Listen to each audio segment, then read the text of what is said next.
So I already had like a 486 DX 33 megahertz computer, which was an absolute powerhouse. I could run games without tweaking MS DOS, like high mem and the memory settings. You're listening to Protect It All, where Aaron Crow expands the conversation beyond just OT, delving into the interconnected worlds of IT and OT cybersecurity. Get ready for essential strategies and insights. Here's your host, Aaron Crow. Hey, y'all. Thank you for joining the podcast today. Protect It All. Got a guest on here, met at RSA. We had some fun, exciting stuff. I was in the sandbox at RSA with my OT wall, and you came up and we had this great conversation. We actually played around with some of the HMIs, and we'll kind of get into the details of what that is and kind of the things that you and I were talking about at RSA. But first of all, why don't you introduce yourself to us and kind of let us know who you are and what your background is. Absolutely. Well, first of all, thank you for having me, Aaron. My name is Pedro Umbelino. I currently work as a principal research scientist at BitSight. My background, it's not just into hardware hacking; it's also software hacking and so forth. I guess I grew up with the beginnings of the internet, and that challenged me a lot to figure out how things work in terms of programming and computer virus and all those problems that when you're living in 1996 you end up having. And so you kind of accompany the start of the internet and the interconnected systems, and we are getting at a very interesting place nowadays with everything connected and everything talking to each other. But yeah, I digress. That's awesome. Yeah, I mean, that's kind of my path is that computer you see back there. That Mac is that was one of my first computers, not my first computer. My first computer was a Tandy TRS-80, Trash 80, with the cassette player that you had to like fast forward to the spot and hit play to get the program to launch.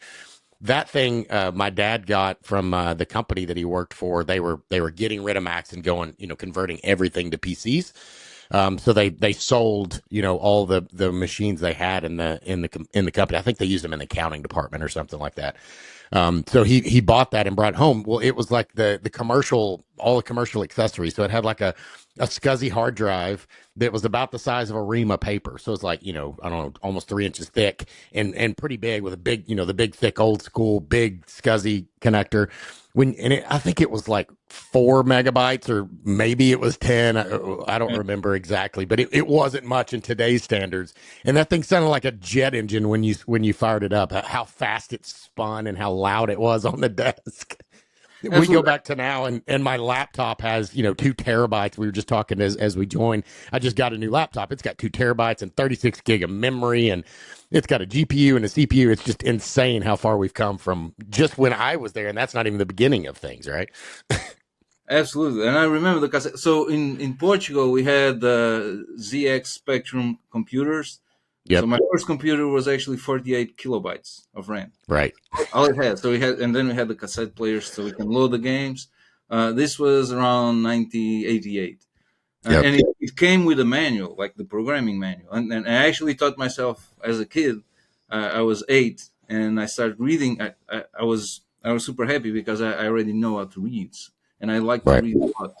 So I started to read the programming manual, and I taught myself how to program when I was programming like very simple things like, "Hey, what's your name?" And you type in the name, and "Hello, Pedro, how are you?" And things like it started with that kind of challenge.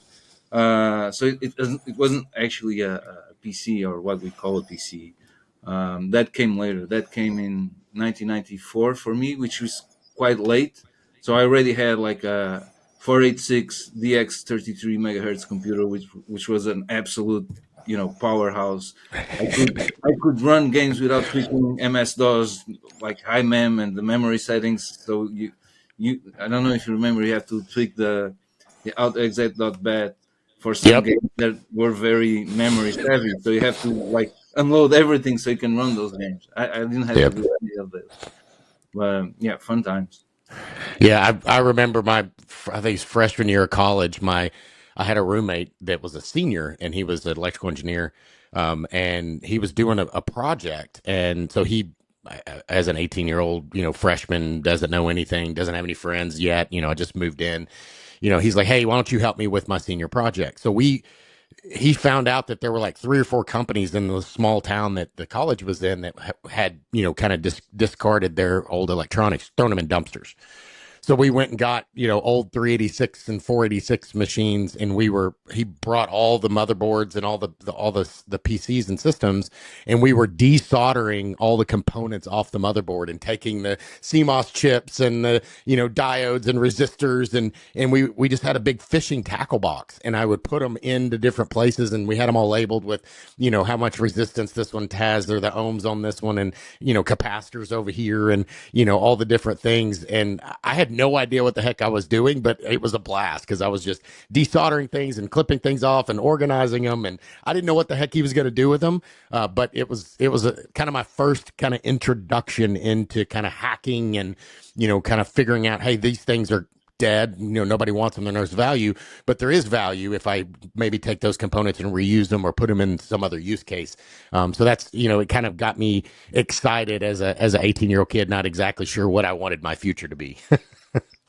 Yeah, scavenging for parts, it was also one of my hobbies. Even if you don't know what you're going to do with it, you might sometime need it in the future, or Exactly. if you don't understand what's for. I'm pretty sure this piece looks important. I'll save it for later, and then you Right. learn how you can use it. When I recently moved, and we could dive into other stuff, but it's funny that I recently moved, I don't know, a couple of years ago, and I went to my parents' house and was kind of getting some stuff that had been left in there, and I found that tackle box with like all the old components and things like that, and I finally allowed myself to throw it away after 30 years or something, like whatever it was, because that was like 96 when that happened. So it was a minute ago, almost 30 years ago. So it was like, okay, I guess I could probably throw this stuff away. I'm probably not going to use it anytime soon. Yeah, I admit I have some issues with that. So I have I'm just looking at, for example, an ultrasound machine that weighs 200 kilos that someone offered me, and I cannot. It's huge. It's right over there, and Right. I'm going to do some sort of project with it, but it's sitting there for like 2 or 3 years, and I cannot throw it away. So Right. I feel you. I feel you. I understand. Well, why don't we dig into so you were at RSA.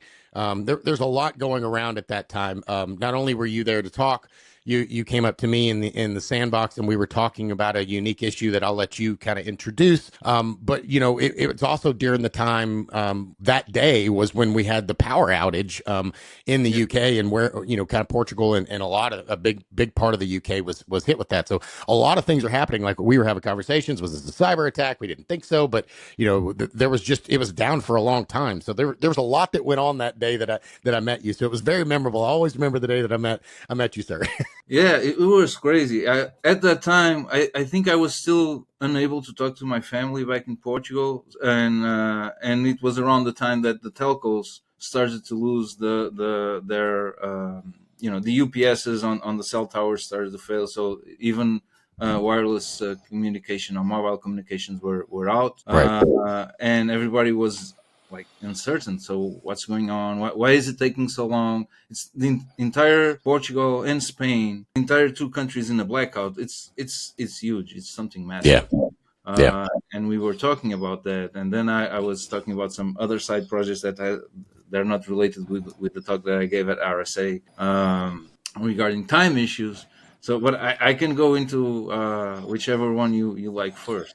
You lead with whatever you want. So why don't we kick off with the RSA discussion? We'll talk through that, and then we'll get to the time thing after that if we have time, or if we have to, we could do a second episode and talk about the other one, depending. So let's just dig into the RSA talk. Absolutely. So at RSA, I was talking. It was, I think, my third public talk about ATGs, and the title of the talk is "Blowing Up Gas Stations for Fun and Profit." It's a pun. It's obviously something that I drew from Aleph One, smacking the stash for fun and profit, which is the memorable hacker paper, right? Right. But the idea was I was set up to blow up a gas station by exploiting ATG vulnerabilities. So that's my initial idea, and I Right. started looking into that protocol. So a bit of background: we at BitSight, we scan the internet kind of every day. We try to understand what's exposed and what's not. That's part of what we do. We do more stuff, of course, but we see a lot of exposed ICS OT devices that Hmm. shouldn't be, right? And you try to understand which protocol do they speak, how they are connected. So we started building our own lab. So we don't want to touch these devices in a random way. We want to be very, very careful when we probe them, when we scan those devices. We don't want them to reboot. We don't want them to touch them if we don't have to. But still, we need to understand what's exposed and what's out there. So we started building our own lab. And one of the ICSs that we have in the lab is ATG devices, because that protocol was quite prevalent. We could see a lot of ATG devices exposed in the order of thousands of them. At that time, like a couple of years ago, give or take, I wasn't aware of the ATG protocol, and I started digging in, and I figured out that in 2015, HD Moore and Jack Shadowitz, they actually published a paper um, exposing this kind of vulnerabilities. Like the protocol itself it's vulnerable by default. It's one of those old protocols that look and feel like a serial protocol that was given the ability to speak or have an IP address and speak over the internet. Hmm. So we all know how that ends, right? There's no authentication, there's no security at all. The idea is to make sure it just works, right? Yeah. So I identify some of those devices that were exposed. I started looking at the other issues that the protocol might have. Then I started looking at new devices. Okay, so this was back in 2015. So what new ADG brands and models are out there? Are they also vulnerable? Are they not? So they were also vulnerable to this kind of remote manipulation, but they had more technology built in. So they have a web server. They had the ability to synchronize with an NTP server and send emails, and so the attack surface on those devices is actually bigger. So Bigger. you're vulnerable because you have the old protocol enabled, and you're vulnerable because you have a bigger attack surface. Well, potentially vulnerable anyway. Sure. Uh, and then I started. Okay, let's try to understand if this was if these models have issues. So in the past, I was a pen tester too, so it's quite natural for me to start, firing up Burp and other tools and try to Hmm. understand if there's basic vulnerabilities about in the web server or in the port that I had open. And there was a bunch. So last year, uh, I published 10 different 0 days. There are more coming that are still being triaged. But the issue here is, okay, now you're an admin on this ICS system. What can you do with it, right? Right. So it's an ATG. An ATG, it stands for automatic tank gauges. They are used to monitor big fuel tanks. They monitor the level of the fuel tanks. They monitor the temperature of of the fuel tanks. They also interact with the environment. They are able to turn on emergency pumps or shut down valves. They can actually connect to the fuel dispensers. It varies depending on how the integrator installs the system on site. Right? It really depends on the type, on the brand and model. But there's some basic features that those devices have. It's the tank level monitoring, and it's a relay board that's used to control outside peripherals. Right. So my goal was, okay, so how can we use abusing an ATG make a gas station blow up? Right. So you can either go to the sensors or the actual actuators, the relay board. With the sensors, you can fool the ATG if you want to report fuel levels that are not real, for example. Or you Okay. can reconfigure the tank and tell the ATG, hey, you're controlling a tank that holds 20,000 gallons of fuel. But the When it's a tank, 10,000 yeah, tank gallon. Yeah. Yeah. Right. exactly. So you're changing the volume. You can change it or say, hey, it's saying it's half full. when it's really all the way full, or there's a lot of different variables that you can attack and come at it. Because that open protocol, it just assumes whoever's speaking to me, I'm going to do whatever you told me is truth. I don't have to authenticate. You spoke the right language, so I'm gonna assume that what you told me is correct. Exactly. It's just like that. Yep. When I talk to technicians that go on site and actually install the systems, this is a scenario that they are actually very concerned, because this increases the probability of an accident, of a spillage accident. When the Right. refueling technician comes and starts refueling, the time that he has to react to an over a spill is lesser. If you think about it, if you spill diesel is one thing. If you spill gasoline or plain fuel, the risk for and there were, like, this is a scenario that this kind of accidents happened in the past, not Yeah. by using ATGs, but the spillage. I mean, so they were really concerned about this being someone doing this at scale. Sure. That's one thing. But in my view, okay, so I can increase the odds of an accident happening. What about the relay boards? Can I do something with them? So I was testing the relay boards, and I actually extracted the relays from inside the ATG, because I didn't want to. I didn't know what was going to happen. I didn't want to damage the ATG. Turns Sure. out that if you turn a relay on and off really fast under load, it becomes a light bulb, and it will eventually pop and smoke, right? So that, which I did, right? So if you just start switching the relays on and off really fast, you can either damage the relays, or most likely damage the things that are connected to the relays, are controlled by Right. the relays, like a pump. Pumps are not very happy to be turning off really fast. In fact, if you go back to the Aurora test generator, when that big generator blow up because it was out of phase, you can try and get to that state with. Right.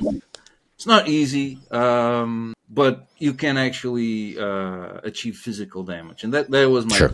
my point.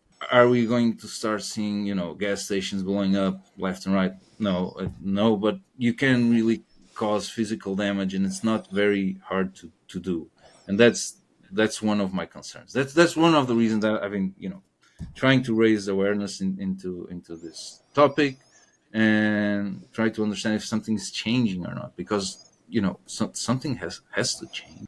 Yeah, and I think that's the point. Is a lot of times what you see is the fear, uncertainty, doubt.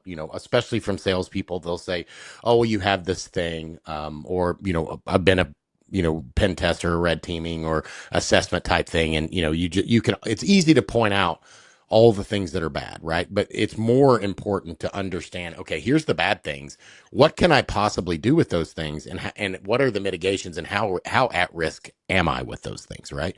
Those are the big pieces to look at. It's not just about, is it possible? It's like, how difficult is it to do this? What other things that can you do?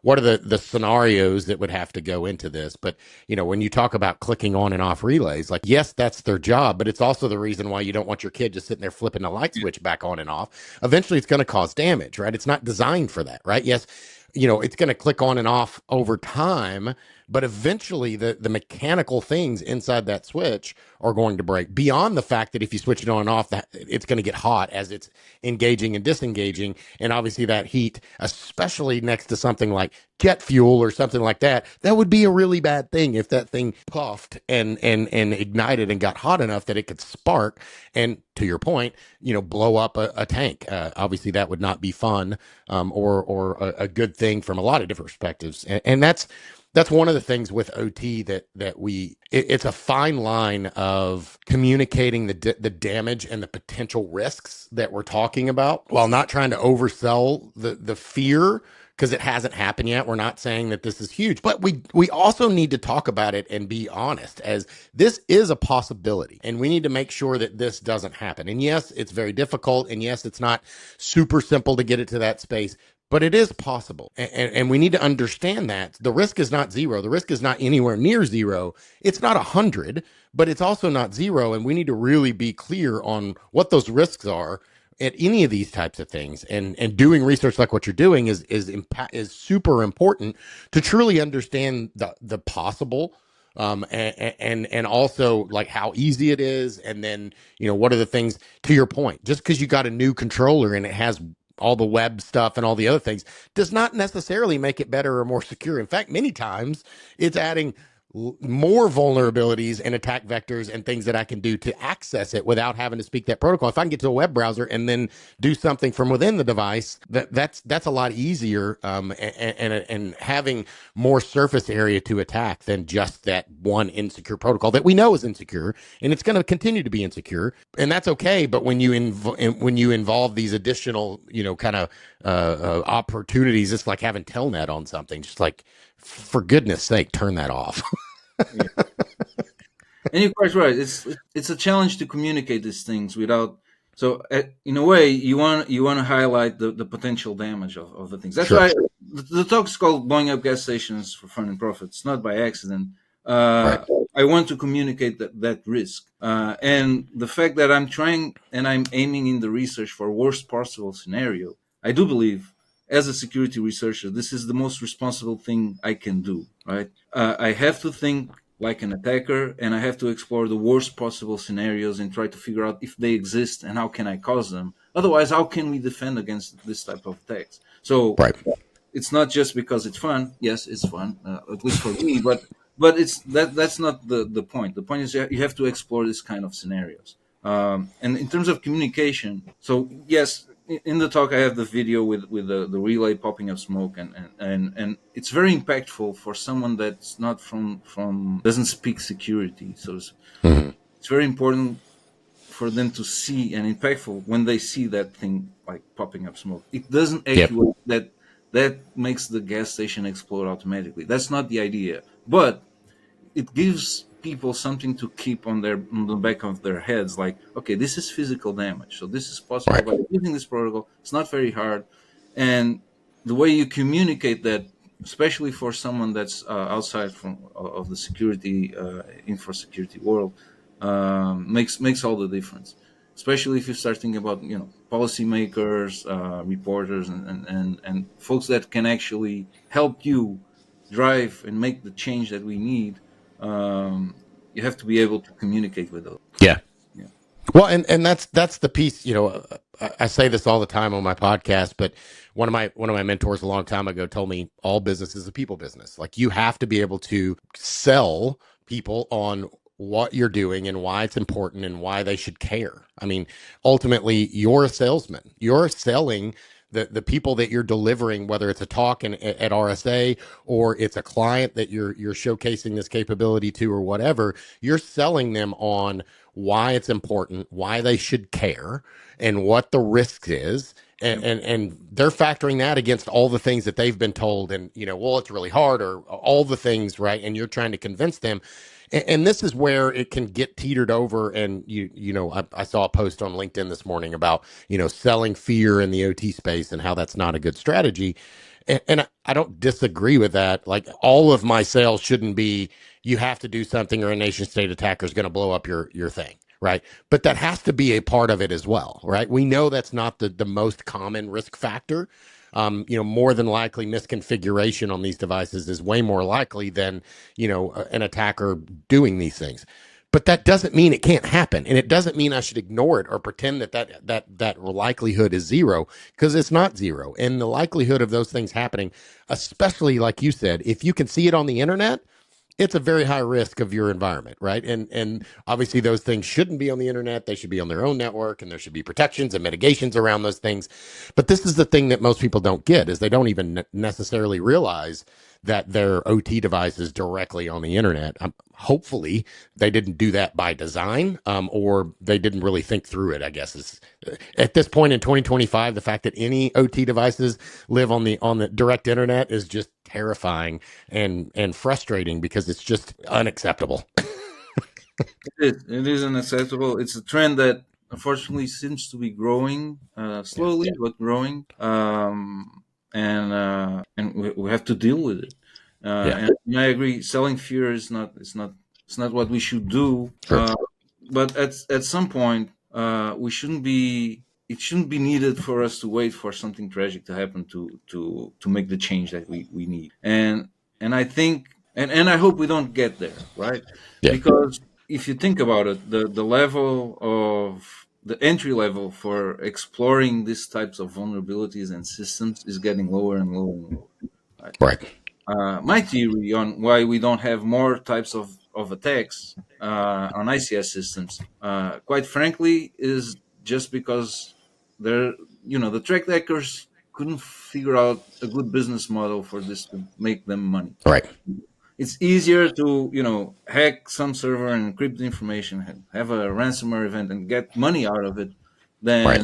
than messing around with a PLC somewhere in effect. But if you figure out a good business model around ICS attacks, I'm pretty sure they will just happen, and they will escalate really really fast, because everything that we see, well, not everything, but a big part of what you see exposed is vulnerable. Yep. Well, and there's also this thing to consider is, we have examples of, insider threats. We have, misconfigurations. There's all these things that put it out there. And sometimes we're going to get things that happen because there's somebody that's sitting around on a Friday night figuring out what's going on, and they just want to play and see what they can do. And especially to your point, AI, and the ability to, put things in there and figure things out quicker, and use resources like AI and things like that. That makes it more accessible to people that maybe don't have an OT background or don't really have any understanding of PLCs. The learning curve is so much faster, to get in there and figure things out than it was, even 5-10 years ago. We used to, in this OT space, there was a lot of security by obscurity. Hey, this thing is so proprietary. Nobody knows what it is. Nobody's going to mess with it. That was my security model. Obviously, that doesn't work, especially now, because you can buy things on eBay, and there's open source virtual versions of PLCs and most of these protocols, and all this stuff is readily available to the good guys and the not so good guys, to use and figuring things out. And all it takes is somebody like you with your skill set that puts on the wrong hat, or somebody entices to do something. And that's really the problem is, maybe it's a nation state, maybe it's a disgruntled employee, maybe it's a competitor, or whatever the case. All it takes is somebody that with a little bit of knowledge, and somebody misconfigured something, or thinks that their risk is zero, or it's not important enough to do anything with, and then bad things can happen. To your point, maybe they don't blow up the thing, but maybe they take it down, maybe they damage a pump, maybe there's things that take them out of service.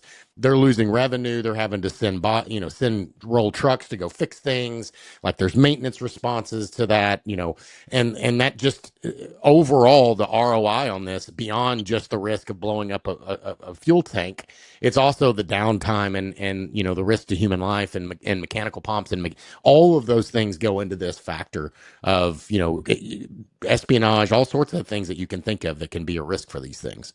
Yeah, absolutely. You don't have to blow up an ATG to have a real impact. Like, think about this for a second. The Colonial Pipeline didn't actually affect, like, the ransomware was on some computers, and they shut down the Right. pipeline just to make sure nothing happened. Right? Correct. It was not an IC. I don't consider it an ICS like Agreed. level Yep. attack. Okay. What happened was, and everything was fine in terms of gas stations. There was enough fuel for 2 or 3 days, so everything was supposed to be everything was going to be fine. But people panicked and start rushing to the gas stations and start buying all the gas, and Right. pretty soon, in a matter of hours, a lot of gas stations run out.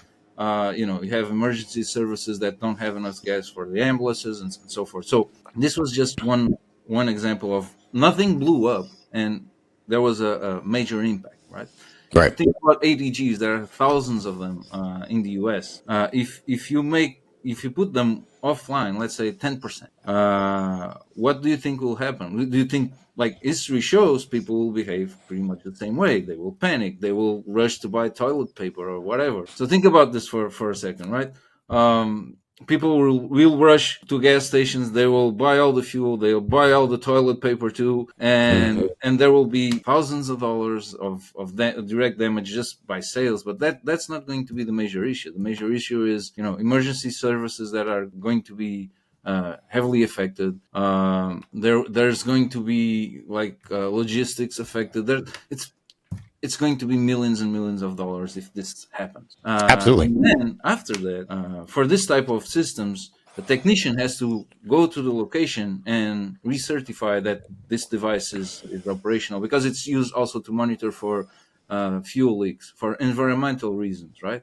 Right. So a technician has to go there and certify. How many technicians are in the US? Can they rush to all of them at the same time? No. So the recovery, the overall scenario doesn't look good at all, and you don't have to go a single gas station for this to be super impactful. So yeah. And that's the thing that we don't always think about. And when I say we, I just mean the collective, overall world, not necessarily you and I and people in this space. But that's a hard thing to think about, because you don't, to your point, you don't have to blow up a gas station to cause really big impacts, and that thing dominoes into other things. So to your point, if Colonial Pipeline or pipeline shuts down, I'm not able to send gas or fuel or whatever the thing that I'm sending, and then gas stations, then I have a rush, then I have a panic, and then not only is the company impacted in their bottom line because they can't sell, but maybe the price of gas goes up significantly, and then that's going to have a domino effect, and then all of these things impact people from a lot of these different factors. And to your point, and it's very similar to what we saw in like the CrowdStrike issue. When that CrowdStrike issue happened, it wasn't that it was really hard to fix, right? It wasn't unrecoverable. The biggest problem is most of them, like, at the airports, they had all of these computers that were all around, and somebody had to put hands on those things to reboot it, get it into a right spot, and then it came back up. But it wasn't that it was really difficult. It was that they didn't have enough bodies to go out there and touch them all in a short amount of time. So they were having to bring in third-party resources to help with this stuff. But to your point, like I talk about this all the time, if we had most people's incident response plan is, I'm going to outsource that to vendor A, B, or C. And there's only so many of the that type of skilled person in the United States. Let's say there's some number. But if we had a really big incident that happened, whether it's gas stations or any kind of critical infrastructure, and it happened across the country or maybe even across the world, again, looking at the power outage that just happened that we were just talking about to kick this thing off, let's pretend that was a cyber incident and we had to respond and we had to do disaster recovery, incident response, that kind of thing. There's not enough incident response people in the world to respond if it's a big enough thing, because they're going to go to their highest paying customers, whatever, maybe it's company A. Well, then company B they don't have a resource because they're using the same vendor that company A is, and that person is already at company A's spot. So if you're Delta and American Airlines calls you, well, the same resource can't do both things. So then they're having to bring in third parties, and that's where this thing gets exponentially bigger, and the cost of business, again, as we saw with CrowdStrike, it wasn't the cost of repairs that was the biggest thing. It was the downtime and response time that so many companies lost so much money during that time because of this thing going down, and resource limitations and expertise limitations, and disaster recovery obviously didn't work too great for them, and all these things just compounded on each other. And then there's the stuff that you can't even think about in advance, like the power outage, for example. In Portugal, it was some hours. It was not a full day. In Portugal, someone died directly because their mechanical breathing device stopped, and the backup battery didn't last as what it should have lasted, I guess. Sure. But then other indirect damage happened, like people, I think someone's apartment catch fire because they were using candles to lit up. Right. There's traffic accidents because the Street lights, it stopped working. So there's a lot of things that are hard to manage. But here we are, appearing to be selling, FUD, when that's not the point. It's just exploring that sometimes these things have a much wider impact that you can, like, immediately foresee. Yeah, and that's where I've been part of in the States. They have Idaho National Labs has a cyber informed engineering program where they really are leading the effort. It's been around a long time, I think, but I really like the branding that they're doing with it. I'm a huge advocate for it. I've been through their training, but it's really around considering when I'm designing a system, and I don't mean a cybersecurity system. I mean when I'm designing that fuel system and that tank system, to consider the things that you're doing right now, right? That okay, if this relay, if I switch it on and off 100 times, can it blow up?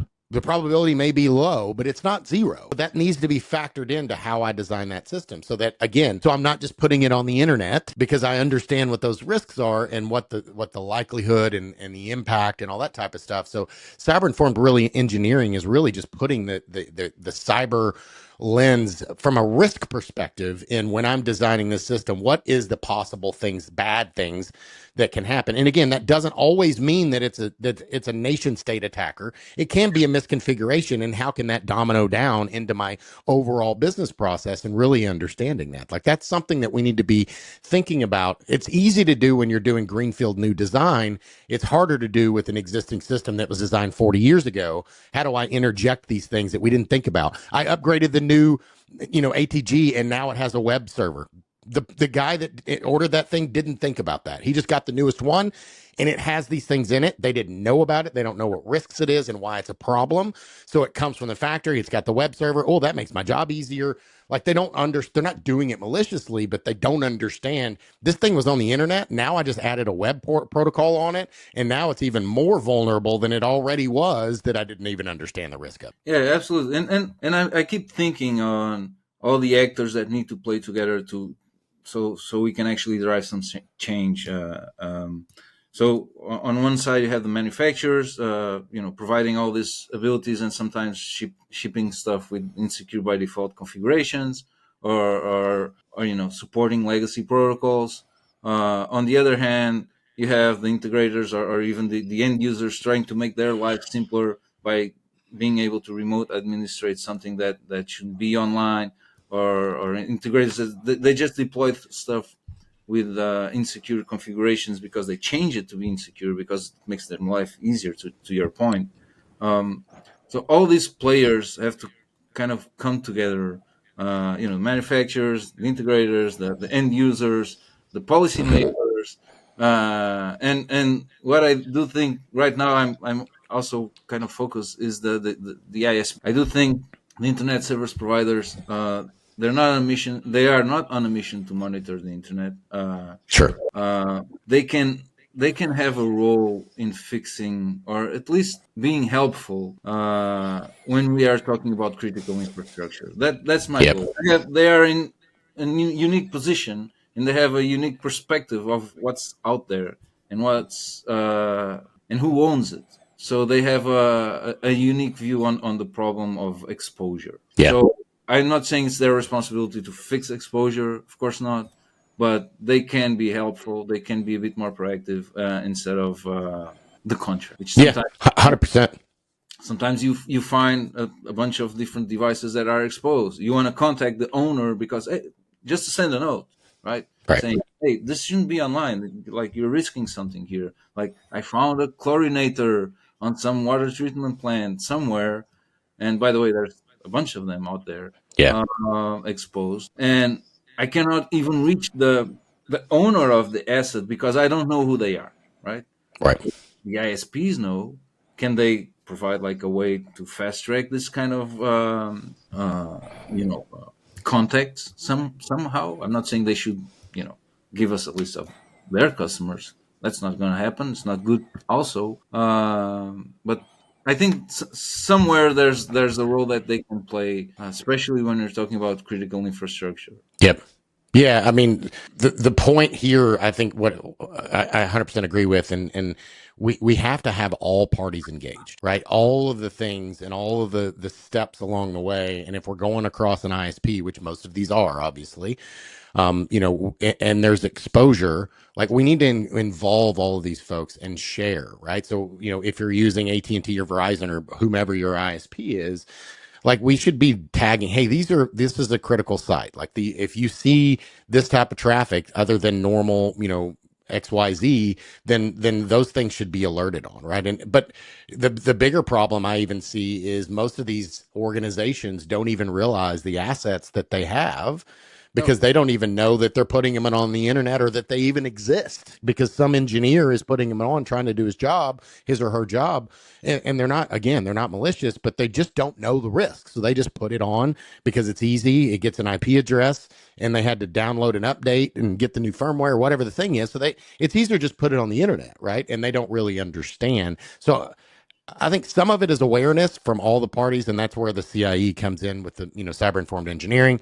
But also, to your point, like, we should be monitoring this stuff at all these different levels and saying, hey, there's some things that this looks hanky, this looks weird, this shouldn't be like this. I mean, the fact that you can find it, I can find it. I mean, you can go to Showdown and you can find OT stuff on the internet as long as you want to play with it, right? From water to power utility to oil and gas manufacturing, kiosks, you name it, it's all out there. And if we can find it, obviously bad folks can find it too, or even just gray folks that are playing around and not necessarily intending to break anything, but oops, something broke and I don't even know what that was or where it was, right? Yeah, completely agree. You might be just scanning and not trying to do harm, and just Sure. with an IP that has that protocol, and you're trying to interact, and it stopped responding. Maybe it Right. rebooted. You don't even know what you're touching, and something that was critical somewhere in some factory or in some system, right,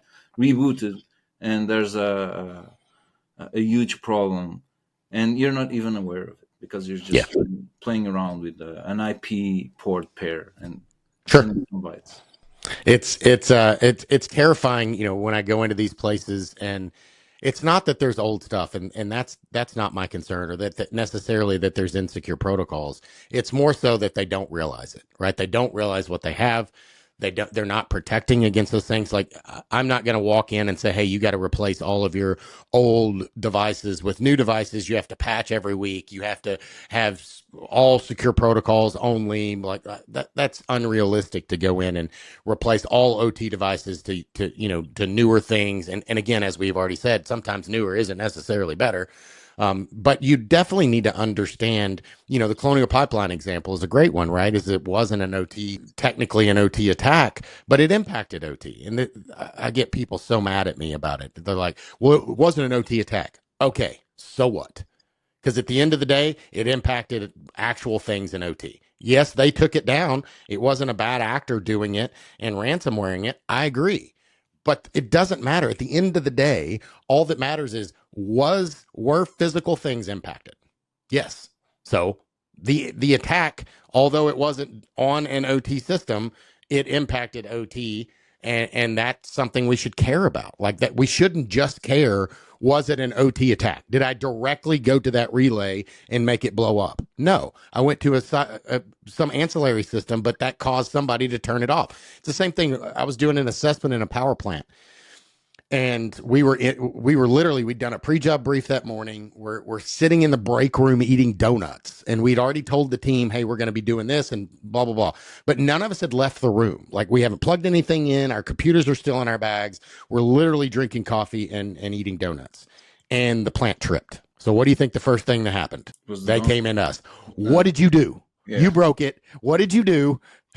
And we're like, whoa, time out. We didn't do anything. But for about 30 minutes, until they figured out what the problem was, we were their primary expectation of we did something, right? So we had to prove that we didn't break something. And really, the only way we could do that, because we couldn't prove a negative, is they had to figure out what the actual problem was. But they basically wouldn't let us leave the break room until they figured it out. And I don't necessarily blame them, but that's the point. Is you don't realize the impact that you have, and just the overwhelm, the fear. They only care about that thing being safe, reliable, available, providing electricity. When I turn my light switch on, I want it to work. And me doing things in that space, I have to be anytime I'm in OT, I have to be really careful with the things that I'm doing, and how we even just communicate what we're trying to do, right? Yeah, absolutely. That is true. Yeah. So real quick, and I know we don't have a huge amount of time to go into it, but I'd love to kind of get a high level of the time issue that we talked about and even tested out in the lab at RSA. So why don't you give us a brief overview of what that is and why it's the next Y2K ish type issue that we both remember. Yeah, I only mention Y2K because it's easier to explain in Yeah, exactly. at least in folks that have gray hair, like I do. And me, Um, mine's right there. It's there. um, so on January 19 and 2038, around 3:14 in the morning, the Unix 32-bit timestamp that's used in many systems will overflow. So there's no more space for the timestamp to be saved, and it will roll over, which means the systems that are using the 32-bit timestamp, when they ask the operating system which time is it, they will be teleported back to 1901. Right. And it's a bit different than Y2K, which was more a way to interpret time from what the 00 meant. Two digit versus four, right? Exactly. This means that the actual the 32-bit integer will roll over and be a negative number, or depending on how it's interpreted. And the problem is, it affects a huge amount of devices. And when we start thinking about this problem, so I was the first time that I gave it some serious thought was I was at HACLU, it's a security conference in Luxembourg last year, and Trey Darley was doing a lightning talk on it. And what really triggers my mind around this, I understood the issue, but he said, okay, Y2K was 25 years ago, and now we have 13 years, and that something clicked, like, oh, okay, already 25 years ago, right? And we only have 13. So time goes by a lot faster than we think. And okay, so I started wondering, what are we doing about this? And I'm sure, like, this isn't an issue on newer systems, right? I'm Sure. But then I was wrong, because when I came back home, I had some systems I was playing with, some ICS systems in this case.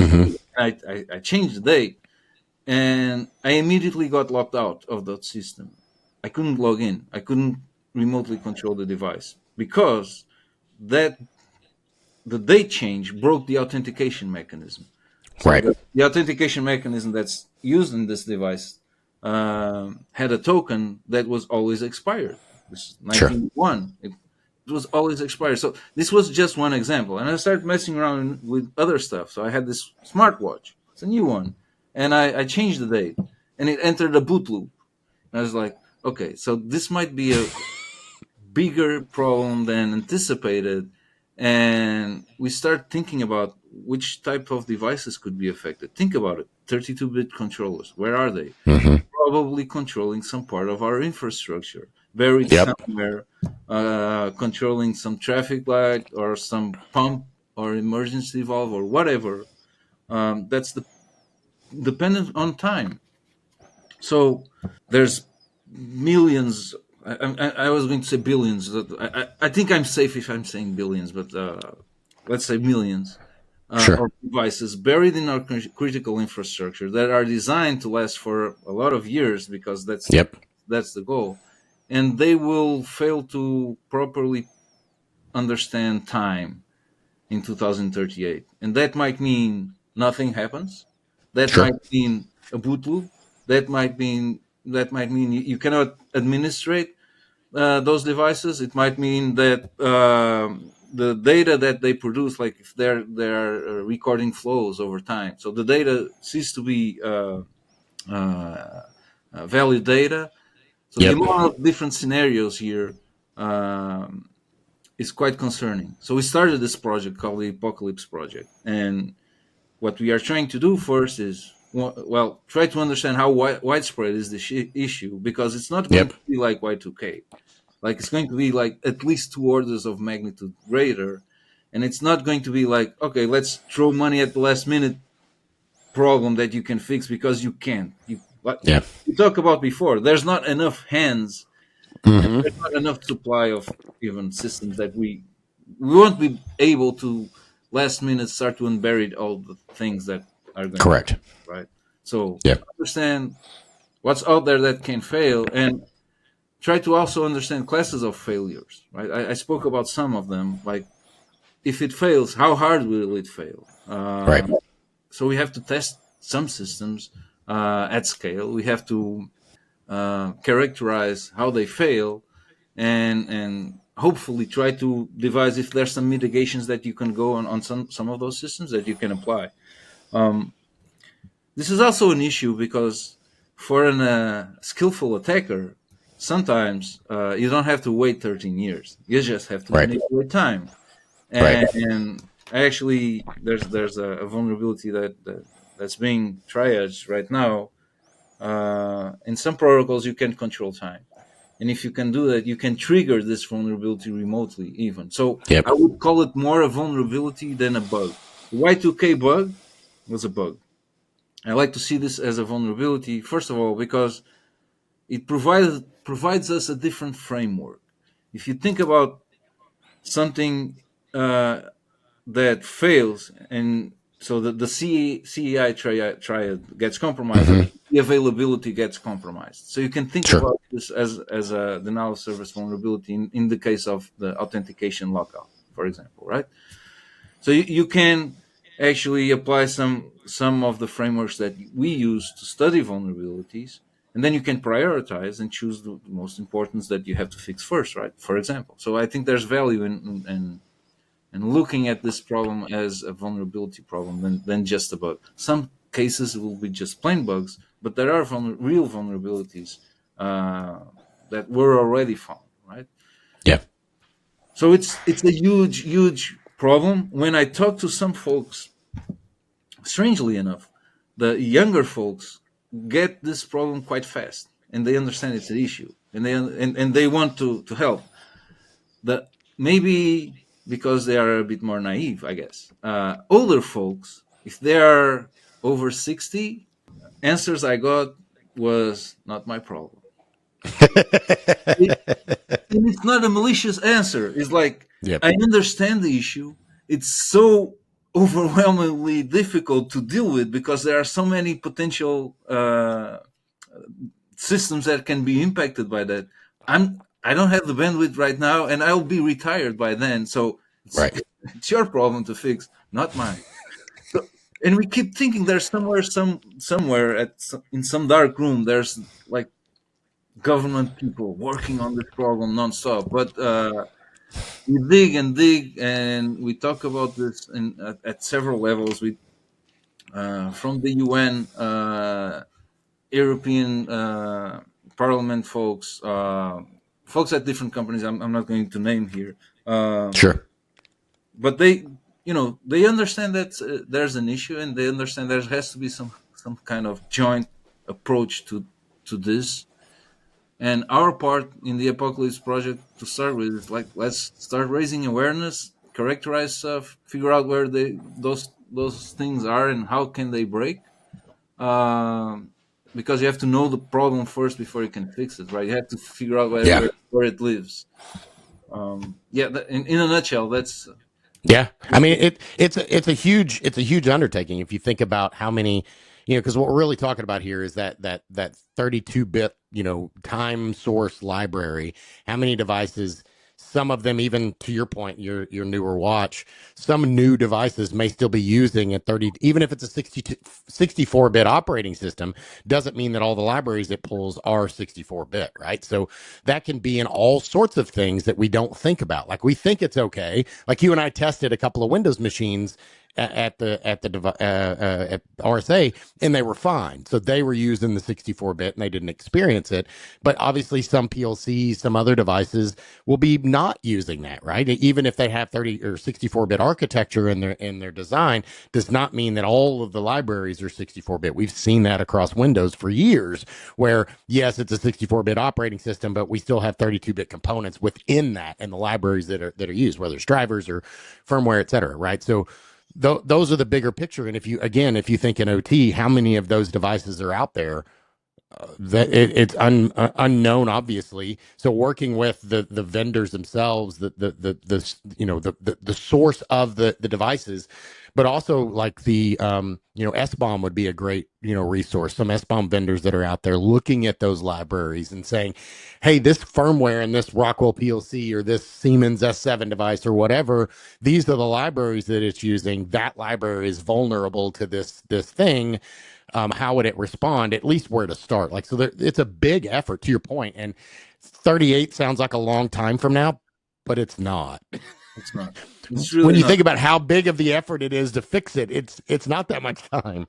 It's not. And we're just talking about like OT, ICS, and mostly things that are very impactful if you think about critical infrastructure. But if you think Sure. about IoT, like then it blows. It blows Yeah. over, right? Like think about your security camera back home or whatever Yep. you have. Your This toaster. camera I'm using right now, this Sony, Yeah. digital camera, I would not be surprised if it was vulnerable to it and it just stops working. Or, my TV that I'm looking at, the monitor, and, any number of things that have that in there.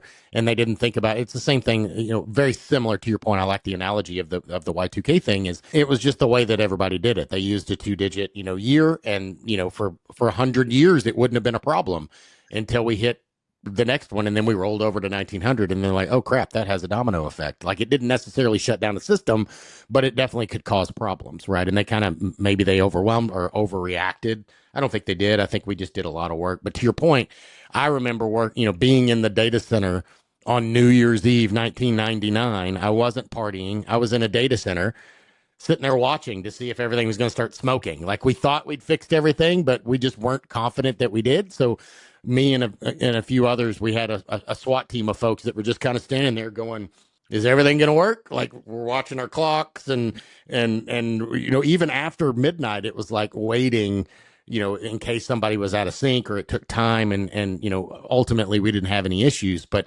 again, we did months of work, overnights and outages, and maintenance windows and updates and patching and firmware, and all the things to get to a place where we thought we were okay, but we still didn't know.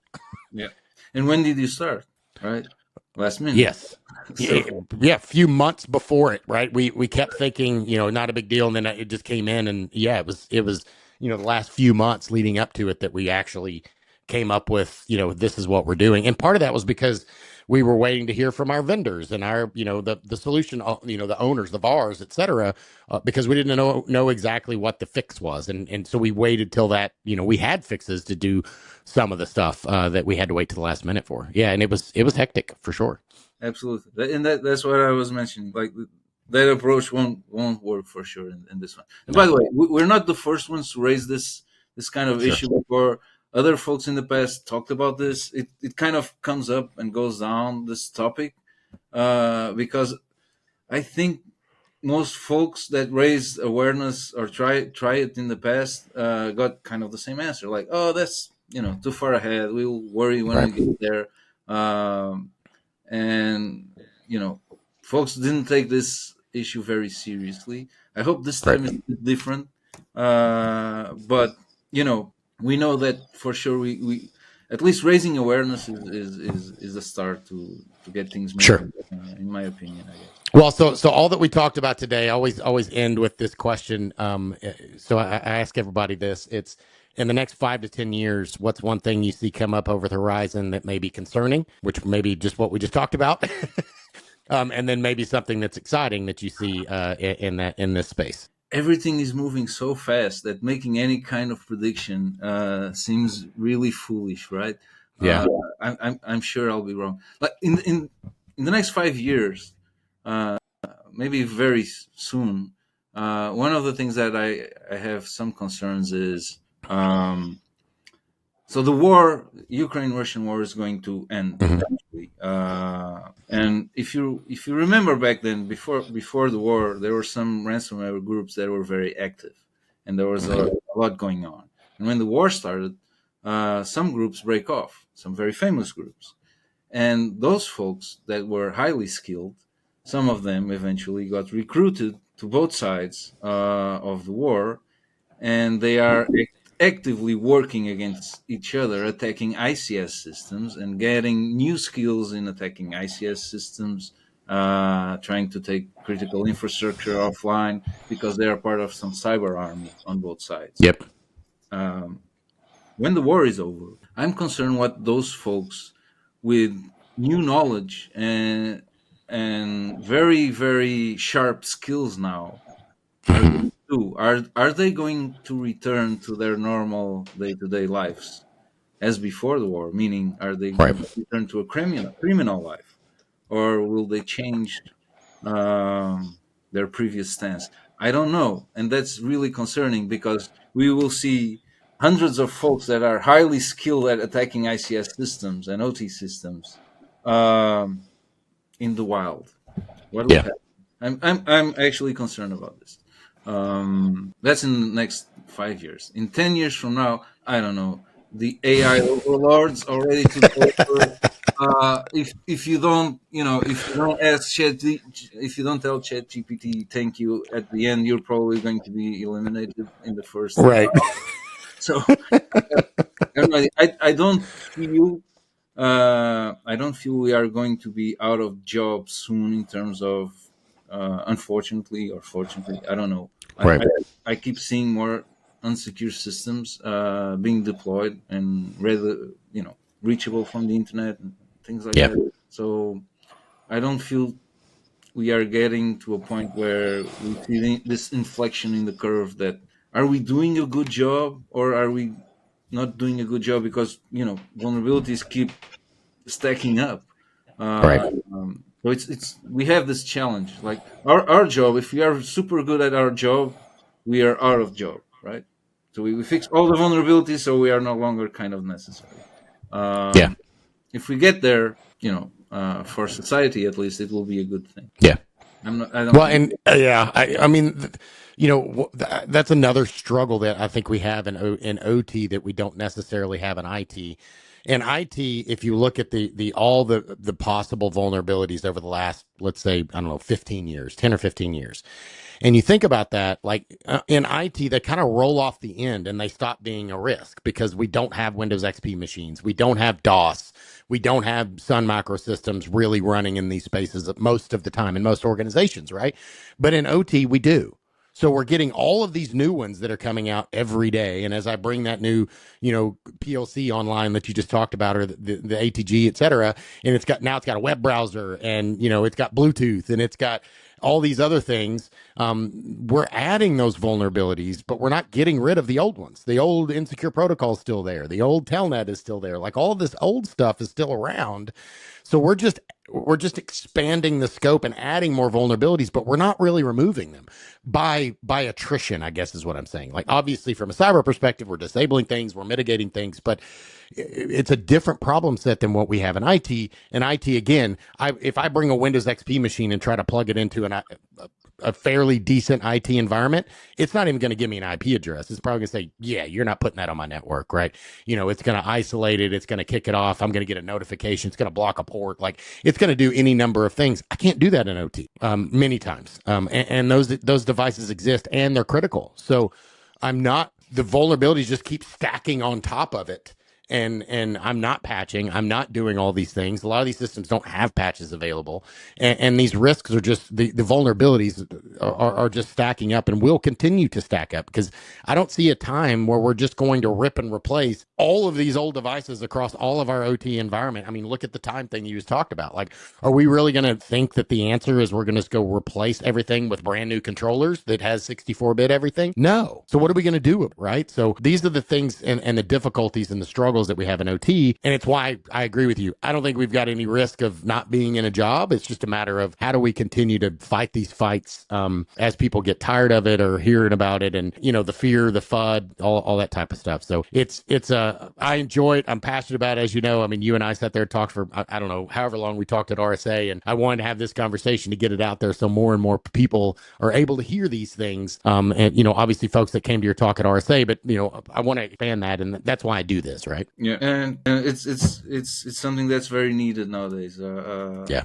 To fight the good fight and raise That's awareness. right. So how can folks find out about you, your next talk? Like, what's the call to action? The organization around the time thing, all that kind of stuff. Kind of share it out. We'll also put it in the show notes, but just kind of talk about that a bit. If you want to reach out directly to me, you can do it using LinkedIn, for example. I'm there too. My alias is Scriptor. You find me on other social networks. If you are interested in the time thing, you can search for the Epochalypse project, not Apocalypse, but Epochalypse from Epoch, Unix Epoch. Maybe we can find an easier name too, but we didn't invent it. But it's called like that. The Sure. Epoch. You can join in. There's like, we have minimal infrastructure so far, but there's a wiki and there's a mailing list, and we are also looking for volunteers to manage the infrastructure. And, sure. We all have day jobs too, and that's a problem, right? So we do it on part time. But yeah, we are growing in our numbers in terms of subscribers and folks that are interested, folks from manufacturers that are interested and they want to learn more. I already had conversations with manufacturers that they were like, okay, this is interesting. Now what? Now, like, the guys realize that maybe we have to change the hardware. Maybe we have to design a new board because we're not going to port back to whatever platform we have now. So yeah, that's awesome. Well, we'll put all that stuff in the show notes. So definitely reach out, learn more. If you're running OT or your company has OT, this is something we need to start looking at now, because again, 2038 is not that far along. And to your point, somebody could change the time, which is what you and I did at RSA. Is I could change it today to 2039 or what the day after. I could do that today and potentially cause an impact. So there's GPS time attacks, there's NTP attacks, there's all sorts of vulnerabilities that exist that are not going to have to wait 13 years to get there, right? So it's something we need to start thinking about now. So I appreciate you coming on, talking about it, sharing more. Happy to have and do a deeper dive on it, and dive in. But definitely, folks, these are types of things that we need volunteers. We need people to dig into. So if this is up your alley or something you're interested in, definitely reach out to them and get involved. Start helping, advising, being part of it, sharing the knowledge, etc. So thank you for your time, sir. I appreciate it. Glad you have electricity today, and that everything is well. And thank you again for your time and coming on. I really appreciate it, sir. Absolutely. Thank you for having me. Yeah. Thanks for joining us on Protect It All, where we explore the crossroads of IT and OT cybersecurity. Remember to subscribe wherever you get your podcasts to stay ahead in this ever-evolving field. Until next time.